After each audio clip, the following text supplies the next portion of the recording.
In the beginning, there was only chaos, a vast, formless darkness covering everything. Slowly, amidst this endless void, divine spirits began to stir, shaping the heavens and the earth. These first spirits were powerful, primal forces, forming a world that would eventually become home to gods and mortals alike. As the universe took shape, two of the most significant deities emerged: Izanagi, the male god, and Izanami, the female goddess.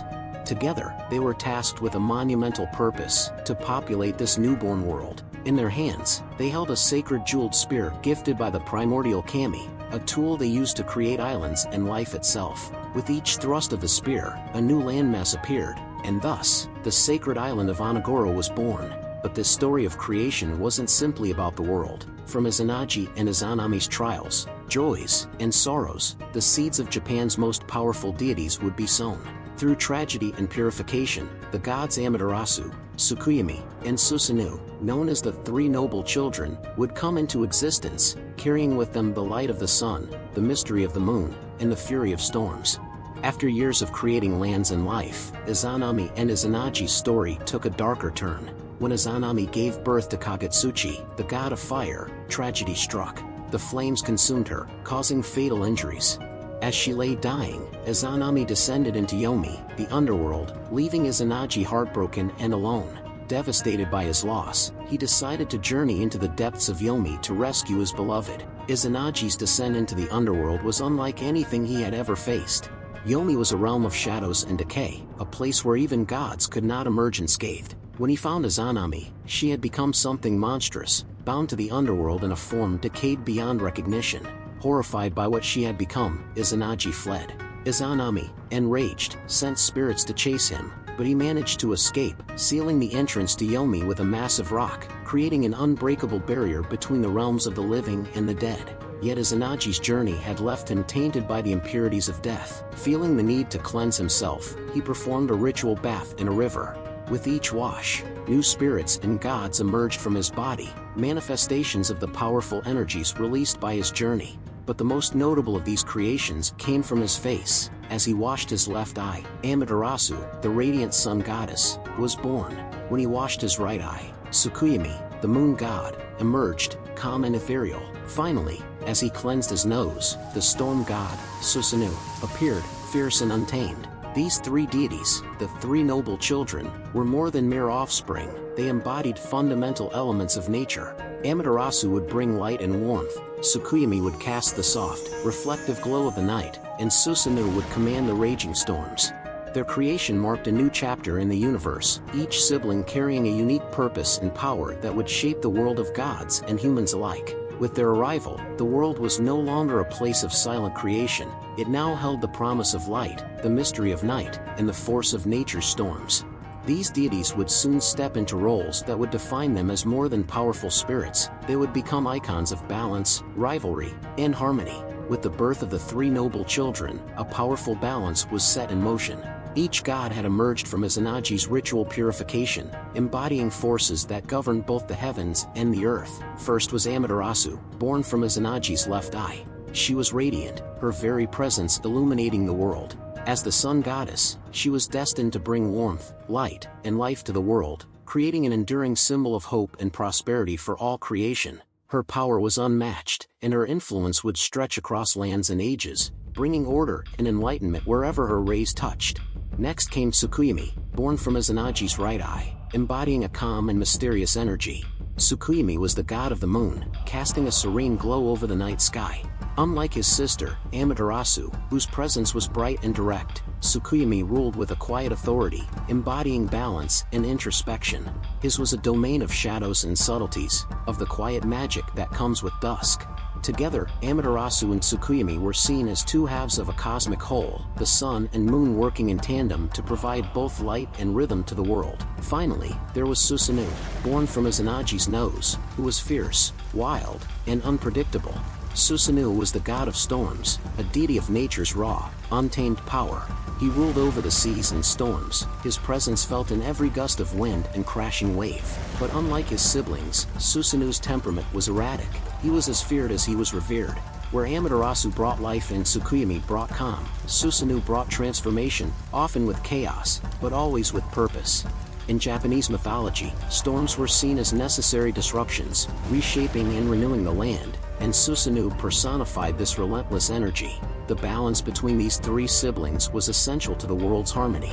Amaterasu's light, Tsukuyomi's shadow, and Susanoo's storm each held a role in maintaining the cycles of nature and existence. However, their distinct personalities would soon clash, revealing underlying tensions that would change the course of myth and legend. This balance of forces was delicate, and as we'll see, it wouldn't take much for these bonds to unravel, leading to legendary conflicts that would echo throughout the ages. Despite being one of the three noble children, Susanoo was not content with his role. His temperament was unpredictable, and his passions ran wild, often clashing with the orderly nature of his sister, Amaterasu. While she brought stability and growth to the world, Susanoo's storms often disrupted the balance, wreaking havoc on both gods and mortals. But it wasn't just his actions that stirred discontent. His very essence represented chaos and transformation, elements that, though necessary, could be both destructive and unwelcome. Consumed by a desire to visit his deceased mother in the underworld, Susanoo abandoned his divine duties, neglecting the seas and storms that were his to command. His erratic behavior eventually led to his banishment from the heavenly realm by his father, Izanagi, who could no longer overlook his constant disruptions. But before leaving, Susanoo decided to confront his sister, Amaterasu, perhaps in a final attempt to prove his strength or challenge her authority. When Susanoo entered Amaterasu's celestial palace, his presence was like a storm breaching a sanctuary of peace. The tension between the siblings was palpable, and their rivalry reached a boiling point. In a show of defiance, Susanoo unleashed his fury on the heavens, uprooting rice fields, destroying Amaterasu's sacred weaving halls, and even killing one of her maidens. His actions weren't just seen as rebellious, they were sacrilegious, a direct insult to Amaterasu and her role as the overseer of order and prosperity. Horrified and deeply grieved, Amaterasu could no longer bear the destruction caused by her brother. Overcome by sorrow and anger, she retreated into a cave, sealing herself away from the world. Without the sun goddess's light, darkness and coldness swept over the world, plunging the heavens and earth into a state of perpetual night. Life began to wither, and despair gripped both gods and humans alike. The other gods, witnessing the chaos and fearing the end of all things, realized that Amaterasu's return was crucial. But Susanoo's actions had already shifted the delicate balance between them. His exile became inevitable, and as he descended from the heavens, the storm god would face the consequences of his actions, shaping his destiny as a god both feared and revered by those who dared to challenge the forces of nature. With Amaterasu hidden away in the cave, the world remained in a desolate state.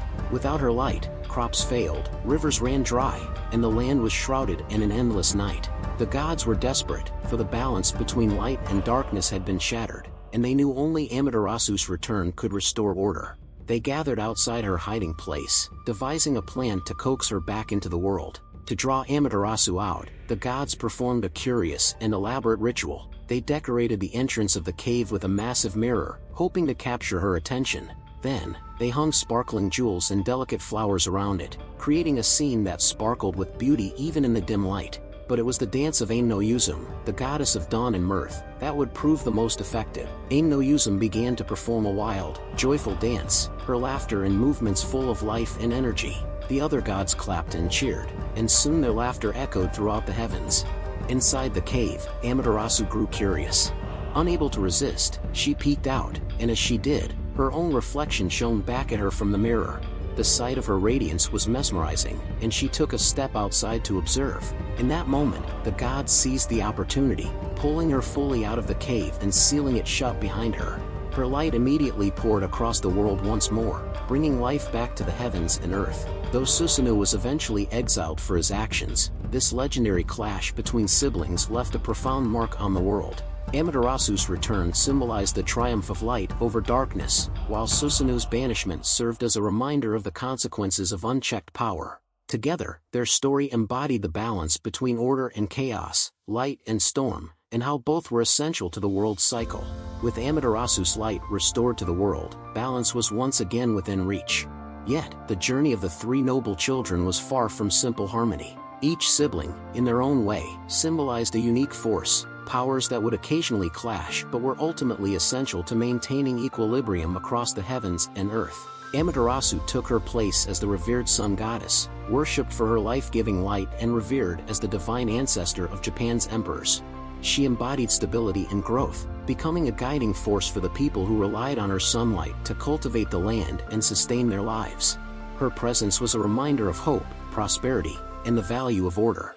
Tsukuyomi, the moon god, continued to represent the cool, calm beauty of the night. Though somewhat overshadowed by his sister, Tsukuyomi played a crucial role, governing the ebb and flow of time through the lunar cycles. His influence brought balance to Amaterasu's light, offering a time of reflection, rest, and renewal. Together, their roles as sun and moon represented the duality of existence, day and night, light and shadow, both necessary for the world's rhythm. As for Susanoo, his exile on Earth did not mark the end of his story.